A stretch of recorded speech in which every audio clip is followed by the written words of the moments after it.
was the type that would buy just book after book after book. He would check out books from the library and read them like constantly. And even up till almost the end, he was reading. And when he passed, his son and his daughters got together, looked at everything that he had, and said, "Okay, what do we do with it? Do we call the bookstore again?" Because what he had was, okay, he was an avid hunter and trapper most of his life. It was the last 10 or so years of his life he didn't really hunt anymore. He just would take photography. He would do photography instead because he really didn't have the strength to haul. Last 15 years or so, he didn't have the strength to haul the carcasses of animals out of the woods anymore. And that makes sense. I mean, he was in his 80s. The last time he went hunting that I know of was on his own land, and his son was with him. Now, they had like 13 acres, and most of it was woods. And it was all posted. So, if they wanted to go back there and hunt on their land, they would. But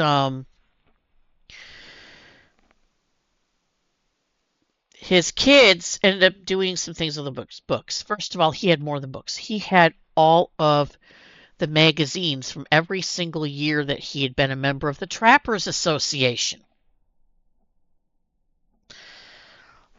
So their one daughter, who had done trapping at one point and actually knew people in the Trappers Association, said, "Okay, there were so many of these, Ian, so many of these magazines. They were all up in the attic in stacks. They formed the insulation of the house. There was that many of them. They were keeping the house warm in the winter.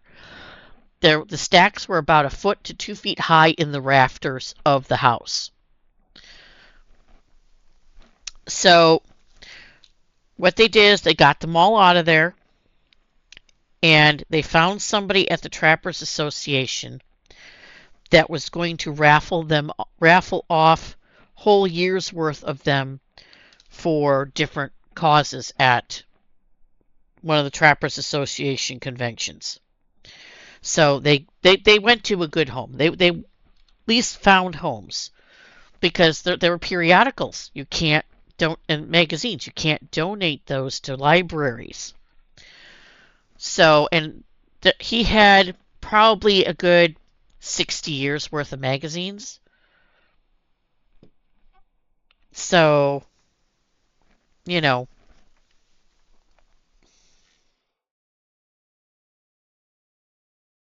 that's a lot of magazines.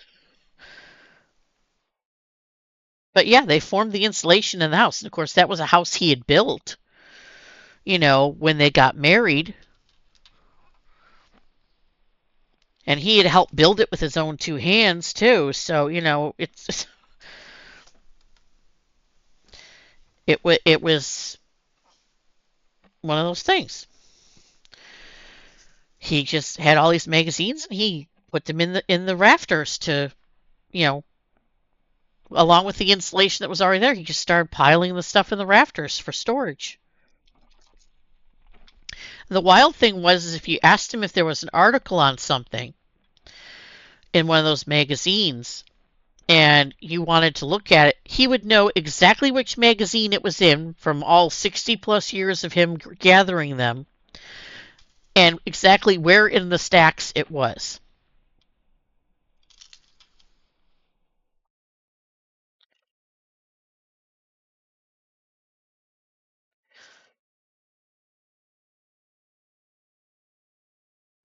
Yeah, that's impressive if you ask me.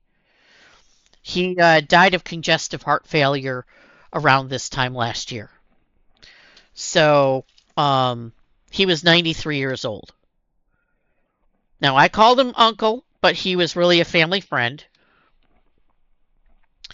But yeah, it just, he had this amazing capacity to remember everything for those Trappers magazines. It was something he enjoyed doing. And he wouldn't trap for the sake of trapping. He'd only trap nuisance animals.